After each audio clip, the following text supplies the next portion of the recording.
তিন শ্রেণীর মানুষকে দিয়ে আল্লাহ রাব্বুল আলামিন জাহান্নাম উদ্বোধন করবেন। তাদেরকে আগে জাহান্নামে দিয়ে শুরু করবেন, সবার আগে তারা জাহান্নামে যাবে। তাদের মধ্য থেকে যেই তিন ব্যক্তির কথা হাদিসে আসছে তারা সবাই কিন্তু দেখতে ভালো মানুষ, আসলে ভালো না। তার ভিতরে একজন আলেম, কারি, যিনি মানুষকে ইসলামের কথা বলে, কোরআন তেলাওয়াত শোনায়, ভালো ভালো কাজ করে।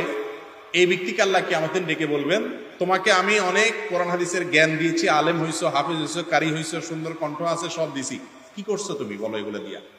সে বলবে, আল্লাহ আমি কোরআন পড়ছি, মানুষকে শুনাইছি, ইসলামের ওয়াজ নসিহত করছি, আমি আপনাকে খুশি করার জন্য করছি।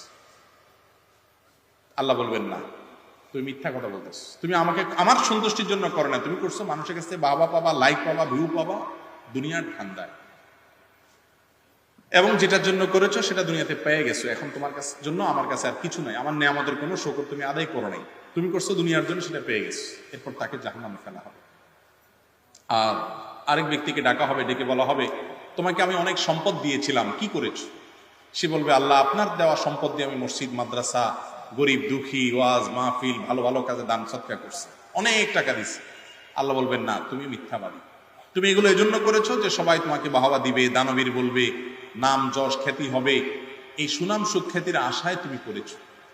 তুমি আমার কাছ থেকে সন্তুষ্টির আশা হলে কারোর কাছ থেকে কোনো কিছুর আশা করতাম, অনেক সময় গোপন রাখতাম, সেটা তুমি করো নাই। অতএব যে জন্য করেছো সেটা দুনিয়াতে পেয়ে গেছে, এখন তোমাকে জাহান্নামে নিক্ষেপ করা হবে, তাকে দিয়ে জাহান্নাম উদ্বোধন করা হবে। আবার আরেক ব্যক্তি, যাকে আল্লাহ রাব্বুল আলামিন শরীরে শক্তি সমক্ষমতা দিয়েছেন, সে হয়তো আল্লাহর রাস্তায় জেহাদ করতে করতে শাহাদাতের মৃত্যু হয়ে দুনিয়া থেকে গেছে, বাহ্যিকভাবে শাহাদাতের।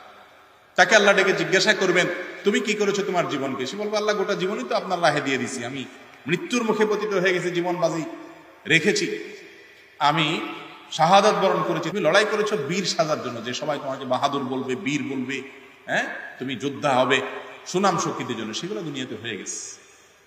এরপরে তাকে জাহান্নামে নিক্ষেপ করা হবে। এই তিনজন ব্যক্তিকে সর্বপ্রথম জাহান্নামে ফেলা হবে।